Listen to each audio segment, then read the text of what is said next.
In the winter of 1842, a trapper's wife in the Vermont Highlands put her 4 children to bed in a cabin with no insulation, no furnace, no storm windows, and a fire that would be ash by midnight. Outside, the temperature dropped to 22 below zero. Every one of those children woke up warm.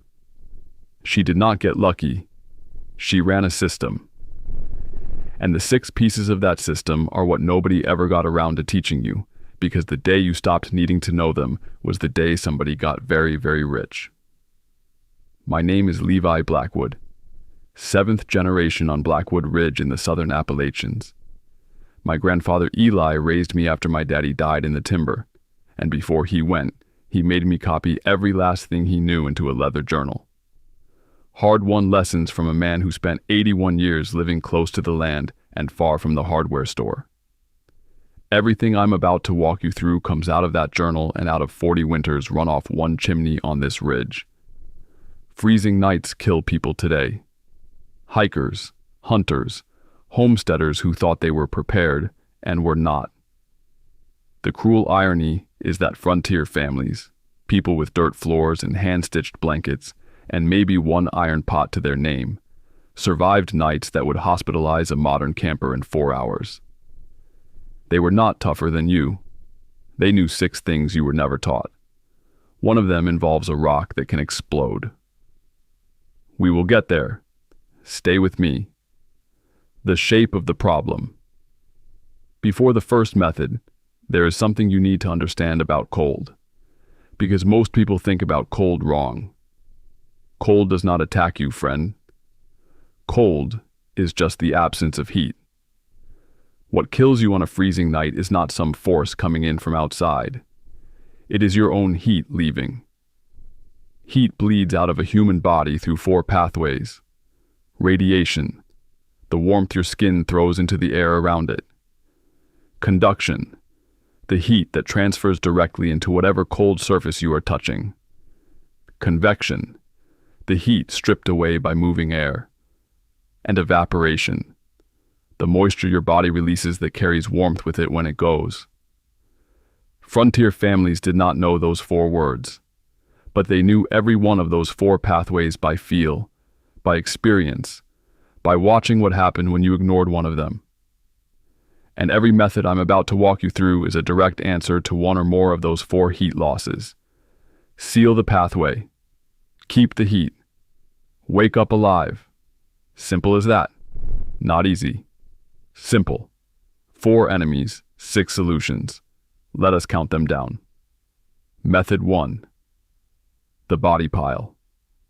I know how that sounds. Bear with me. In the winter of 1831, a missionary traveling through the Ohio frontier recorded something in his diary that stopped me cold the first time I read it. He arrived at a settler's cabin after dark, near Frozen, and was shown to the sleeping room. He wrote that he found himself laid between 2 of the family's grown sons under a shared fur robe, and that despite his initial discomfort with the arrangement, he had never in his life been so warm so fast. That missionary was experiencing what every frontier family knew as plain survival. Human bodies generate heat. A resting adult puts out roughly the same warmth as a 75-watt candle, continuous, all night long. On a cold night with limited fuel and no insulation worth mentioning, that heat is not a luxury. It is the difference between surviving until morning and not.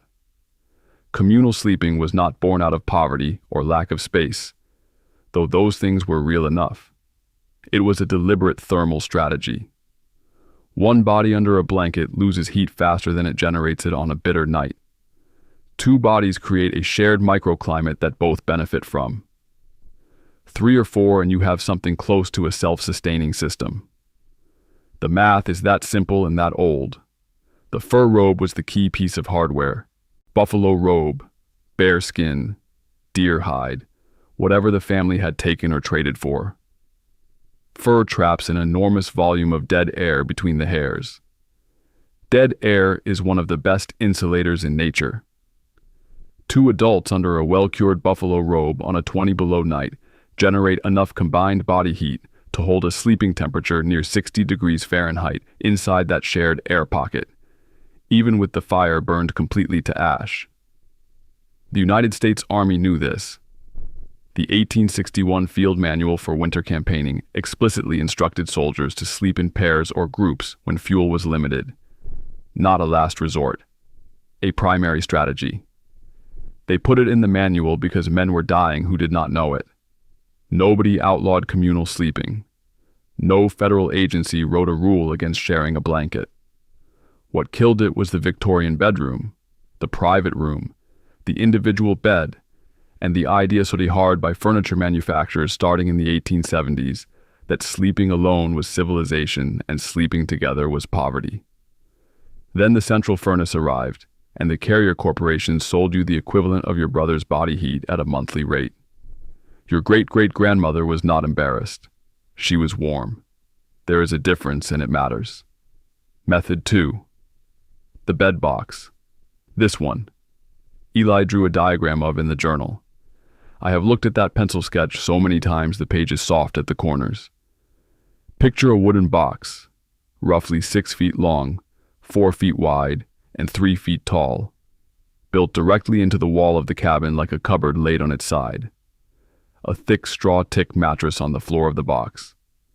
A wool blanket stuffed into the back corners. A wooden panel that slides or hinges across the open face. Inside that box at night, a person generates body heat that has nowhere to go. No drafts. No radiation losses into the open room. No convection from air movement. The dead air inside the box warms up within the first 20 minutes of you being inside it and then holds that temperature for hours after you stop generating heat at the same rate because the wood walls and the stuffed mattress are now acting as a thermal battery around you. Eli called it the shut bed. Scandinavian settlers called it the box bed or the enclosed bed. The French Canadians running the fur trade in the 1700s built them into every cabin and trading post from the Great Lakes to the Rockies. The Norwegian immigrants who settled Minnesota in the 1860s brought the tradition straight from a country that had been solving this exact problem for 1,000 years. The dimensions mattered more than most people realize. Too wide, and you are heating too much air volume. Too narrow, and you cannot turn over, and you will regret that around 2 in the morning. The sweet spot was just wide enough for one adult with a few inches of clearance on each side. That small volume of air warmed fast and stayed warm. The one detail most people miss when they read about box beds in history books is the mattress material. Straw was not the preference. Straw compresses, and compressed straw loses its insulating quality fast. The families who knew what they were doing used dried leaves packed tight, or corn husk where it was available, or wool batting for those who could afford it. 6 inches of loose dried material under your body is 6 inches of dead air working in your favor all night long. Miss that detail, and you have a box. Get it right, and you have a sleeping system that outperforms a modern 4-season sleeping bag in a drafty structure. I will tell you this. I built one in my barn for a demonstration a few winters back. My nephew, who was 11 at the time and deeply skeptical, got into it at 8 in the evening in a barn where you could see your breath. He was out of his coat by 9. That box held him at a comfortable sleeping temperature until 6 in the morning on a night that dropped to 12 degrees outside. He woke up and asked if he could sleep in it every night. The answer was no, but I understood the impulse. Nobody banned the box bed. Nobody had to. When every room in the house had a heating vent in the floor and the furnace company was sending you a monthly bill, you did not need a wooden cupboard to sleep in anymore. The knowledge just stopped being passed down because the problem it solved stopped feeling like a problem. Until the power goes out. Until the fuel bill doubles. Until you are 3 days into a storm and the thermostat is reading 54 degrees and dropping. Method 3. The chimney cork. This one has a hard line in it, and I'm going to give it to you straight before we go further. The line is carbon monoxide. It is invisible, it does not smell, and it does not warn you before it kills you. I am going to tell you how the old-timers walked this line, but I am also going to tell you exactly where the edge of that line sits. You respect both or you do not try this. Now, the chimney cork. Your fireplace damper, that iron plate up in the throat of the chimney that most modern homeowners either do not know about or only use to keep the squirrels out, is one of the most powerful thermal tools in a cold weather cabin. And the frontier families who ran their cabins off one fire all winter knew how to use it in a way that turned a dying fire into an 8-hour radiator. Here's what they did. An hour before bed, after the evening fire had burned down from flame to a deep coal bed, they moved the damper to approximately half closed. Not all the way, never all the way on a live coal bed. Half. What that does is slow the column of hot gas climbing the chimney. Slower gas, more contact time with the stone and brick surrounding the flue. More heat transferred into the masonry of the chimney itself. Meanwhile, the coal bed is still radiating heat into the room from the firebox opening.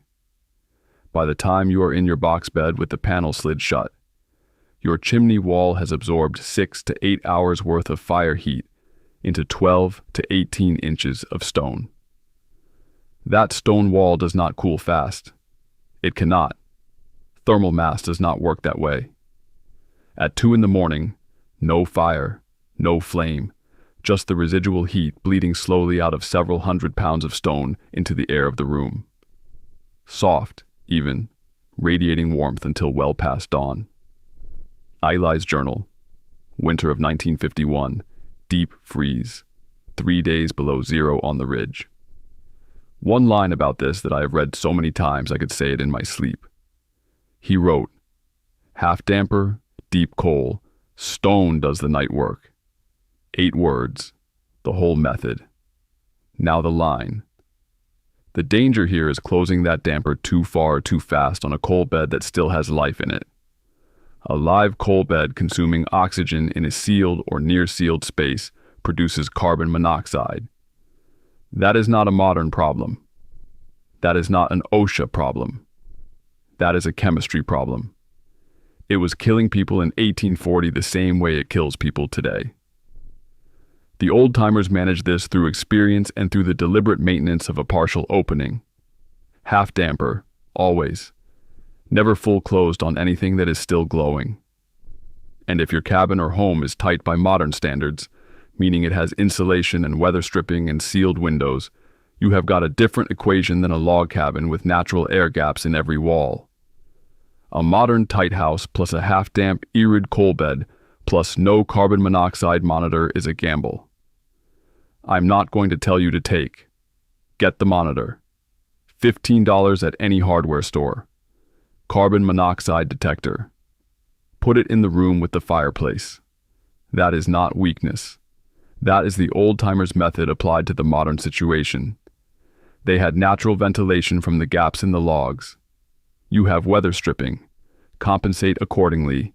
Half damper. Deep coal. Stone does the night work. And get the monitor. The selling of warmth. Here is the moment the knowledge left the American household. And I want you to picture it clearly because it was not dramatic. There was no bonfire of the old skills. No government decree. No single morning when everything changed. It was a catalog page. The 1926 Sears and Roebuck catalog showed a coal-fired central furnace for $87. Below the photograph, the copy read something to the effect of, "No more cold mornings. No more tending the night fire. Warmth in every room, always without effort. Without effort." That was the sales pitch that buried 300 years of cold night knowledge in one generation. Not because the knowledge stopped working, because effort suddenly had a price tag, and the price was low enough that buying the warmth was easier than learning how to make it. I am not here to tell you that furnace was a bad invention. It was a good invention. I am telling you what it cost you beyond the $87. It cost you the knowledge of what to do the night the furnace stops. Method 4. The hot stone bed. Warmer. All right, here's the funny one, except it is also the deadly one. So stay with me on both.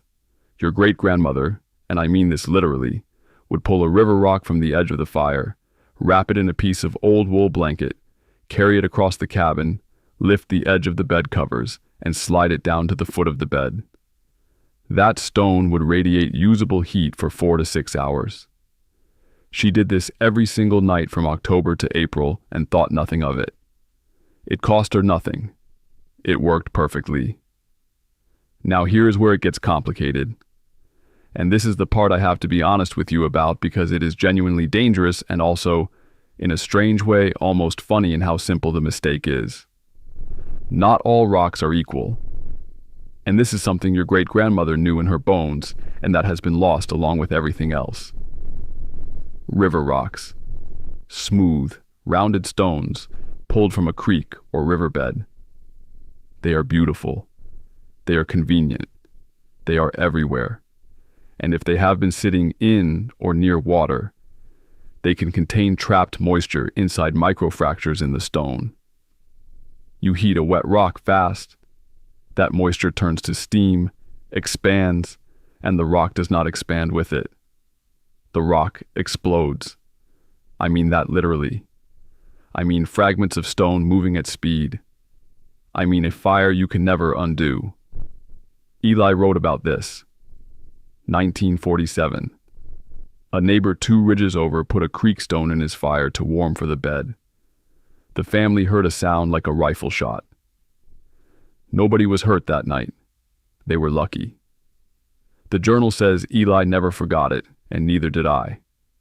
The stone you want is dry granite, sandstone, or soapstone that has been stored under cover, away from ground moisture. You want stones that have been sitting in a dry barn or on a covered porch, not pulled fresh from a stream bank.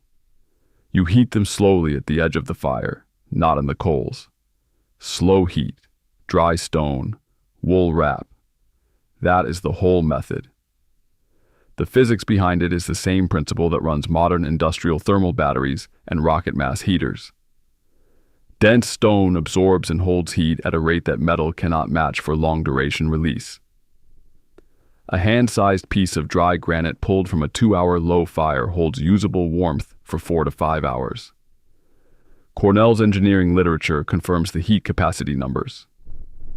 Your great-grandmother confirmed them empirically. 1 dry stone, 1 wool wrap, 4 hours of warm feet.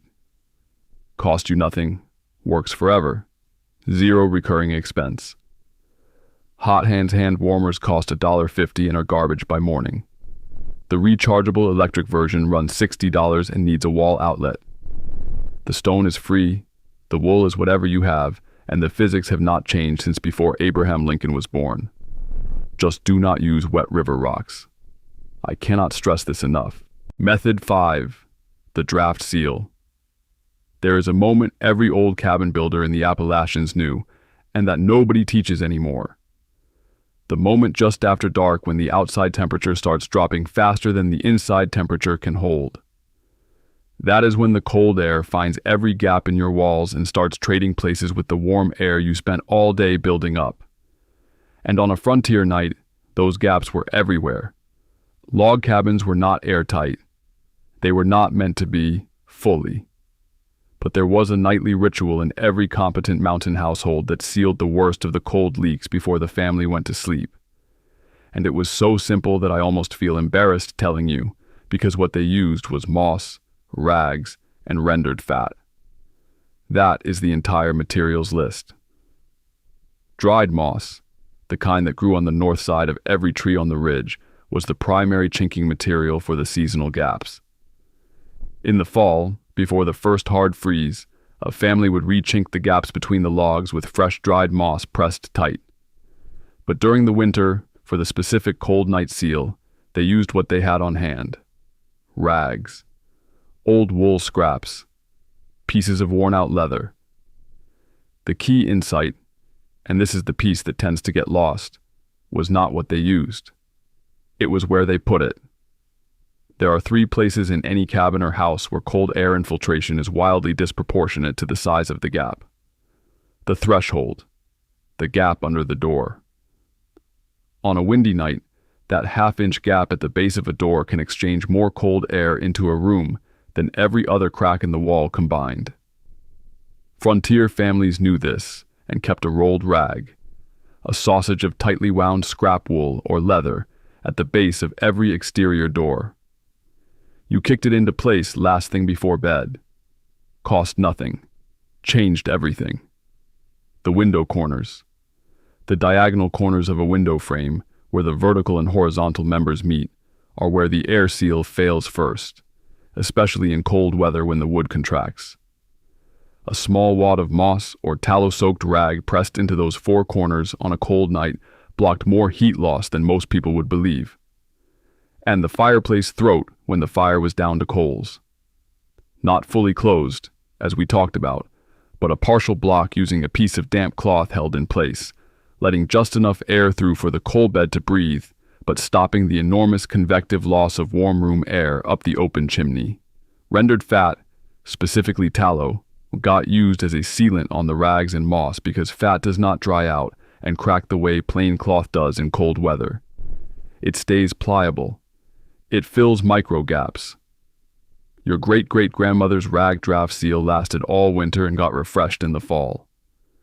Nobody outlawed this. Nobody had to. When the housing industry moved to balloon frame construction and factory-fitted window units in the 1920s and 30s, the idea of sealing your own house with moss and fat became something that sounded like poverty. Now we call the manufactured version weather stripping, and we pay a contractor $400 to install it. Same physics, different price tag. Walk your house tonight before you go to bed. Find the 3 places I described. Feel for the cold air with the back of your hand.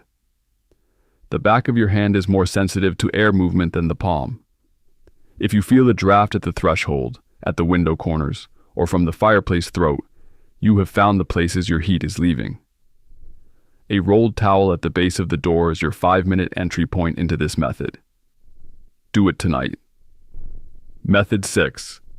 The nightcap system. I saved this one for last because it is the one that has the most science behind it and the most personal story attached to it. And also because it involves a sleeping hat. And I know how that sounds in the year 2020-something, but I promise you will be a believer by the end. Here is what the Continental Army's winter records from Valley Forge, the winter of 1777 and 1778, tell us. And these are documented records, not folklore. The soldiers who survived the winter in better condition than average were disproportionately the ones who had nightcaps. Wool nightcaps, the kind that looked like a long stocking pulled over the head and ears. Not because it was a fashion of the era, because of where a human body loses heat fastest. Your head and your feet represent roughly 9% of your body's surface area. On a cold night with the rest of you bundled under blankets, they represent a much higher percentage of your total heat loss because they are the parts most likely to be exposed. Your head especially. The blood vessels that run close to the surface of your scalp are large. They do not constrict as aggressively in cold as the vessels in your extremities do. Your body keeps your head warm even when it is sacrificing your fingers and toes. That means your head is radiating heat into the air around it all night long, efficiently and without stopping while you sleep. A wool cap that covers your ears and the back of your skull cuts that radiant loss by a significant margin. Modern sleep science confirms this. A 2021 study out of a Netherlands Sleep Research Center found that cooling the head specifically, separate from the rest of the body, reliably disrupted sleep quality. The inverse is also true. Keep the head warm, and sleep quality and duration improve on cold nights. The Frontier nightcap system was not just a hat. It was 3 pieces. The nightcap, pulled down over the ears and the back of the skull. A foot bundle, which was a piece of wool blanket folded and wrapped around both feet together and tucked under at the heel. Not socks, which compress and lose their loft. A wrapped bundle that maintained airspace around the feet. And the body wrap, which was the manner of lying in the bedding. not flat on your back with the blankets draped over you. Curled on your side, knees slightly drawn up, the blankets tucked under at the shoulders so the warm air your body generated was trapped from the neck down with no convection possible. 3 pieces: hat, foot bundle, body wrap. Together they addressed 3 of the 4 heat loss pathways: radiation from the head, conduction from the feet, convection from the body. Eli's journal, 1938. A line that has stuck with me for 30 years. He wrote, "Mama said cold feet are a cold heart and a cold mind by morning." She was not being poetic. She was describing a physiological reality she had learned from her mother, who had learned it from hers. The pajama industry, which began selling standardized sleepwear in the American market in the 1890s and exploded after 1945, solved the comfort problem of cold nights without solving the heat retention problem. Pajamas are better than nothing, but a flannel pajama set does not address the foot bundle, does not address the body wrap, and most importantly, does not address the nightcap. Because somewhere in the middle of the 20th century, we decided that adults wearing sleeping hats was undignified. Meanwhile, you are losing heat through your uncovered skull all night long, and waking up at 3 in the morning too cold to sleep and too tired to figure out why. The nightcap never stopped working. It just stopped being sold. And there is no margin in a piece of wool that lasts 20 years, so nobody reminded you. The one trick. Under all the others. 6 methods. Body pile, box bed, chimney cork, hot stone, draft seal, nightcap system. Here's what all 6 of them have in common. And this is the piece that took me the longest to be able to say plainly. Not one of them requires you to buy anything you do not already have. Every one of them is a management decision about heat you already possess. Your body makes heat. Your fire makes heat. Your stone absorbs heat. Your walls hold heat. The wool you sleep under traps heat. The Frontier family did not have more heat than you. They had a better relationship with the heat they had. They treated warmth as a resource to be gathered, stored, directed, and spent carefully, the way a careful man treats money or water in a dry year. Not wasted. Not ignored. Not outsourced to a company that sends you a bill. That is the skill under the skill. The habit of mind that asks, where is the heat going, and how do I keep more of it? Your great-great-grandmother ran that calculation every evening from October to April without thinking about it, because she had been taught to, and because the consequences of getting it wrong were immediate and personal. You were not taught it because the consequences got outsourced. To a furnace company, to a utility, to a delivery system that works right up until it does not. 2 winters back, I ran all 6 methods in the old cabin on this ridge with my 14-year-old son. He put the wool cap on under protest. By 11, he was asleep in the box bed. By morning, with 19 degrees outside and 1 dying coal fire, he woke up warm and asked why we did not do this every winter. I did not have a good answer. I still do not. Pick one thing this week, roll a towel and kick it against your coldest door tonight. That is your entry ticket. No cost, 5 minutes. You will feel the difference by bedtime. Tell me down below which one your grandparents actually did. Not read about. Actually did. Most comments wins the next video. Next time, the 2-cent pantry trick the outdoor gear industry repackaged in titanium and sold back to you for $240. That one is going to bother some people. Keep the old ways. They kept us.